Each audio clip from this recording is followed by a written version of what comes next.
சும்மா CS match போகலான்னு வந்தான். அப்போ பார்த்தீங்கன்னா இங்கே ஒருத்தன் உட்காந்துருந்தான். அவனுக்கு ஒரு அடி கொடுத்துட்டு கீழே இருக்கவங்க டவுன் பண்ணிட்டேன். டவுன் பண்ணிட்டு சரி அந்த சைடு போய் பார்ப்பேன்னு பார்த்தா இங்கே ஒருத்தன் உட்காந்துக்கிட்டு இருக்கான். என் டீமை பார்த்துட்டு நான் அடிச்சு அமௌண்ட் போடலான்ட்டு அமௌண்ட் போட்டேன்.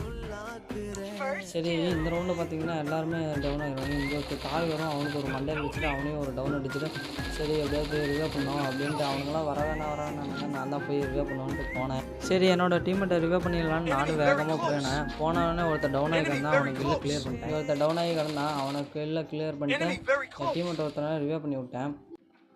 ஒருத்தர் தாய் வரும், அவனுக்கும் ஹெட்லேயே ஒருத்தன் அடிச்சுட்டு சரி அவனை டவுன் பண்ணலான்னு பார்த்தா அவன் எப்படியே ஓரிகான் போட்டுட்டான். சரி என் டீமெட்டை அடிச்சிடான்னு அவனும் அடிச்சிட்டான்.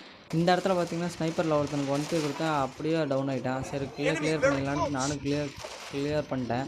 சரி என் எனிமிலாம் எங்கே இருக்கான்னு போய் பார்த்தா ஒருத்தன் மட்டும் தான். அவனுக்கு ஒரு 1 பே கொடுத்தேன், இன்னொன்று கன் ஸ்விட்ச் பண்ண கூட அவன் க்ளோவல் பட்டான். என் டீமெட்டை வெறி கொண்டு ஓடுறான். நானும் அவனும் ஸ்னைப்பர் எடுத்துகிட்டு போனால் கடைசியில் அவன் அடிச்சுட்டு போயாவே அடிச்சாச்சு.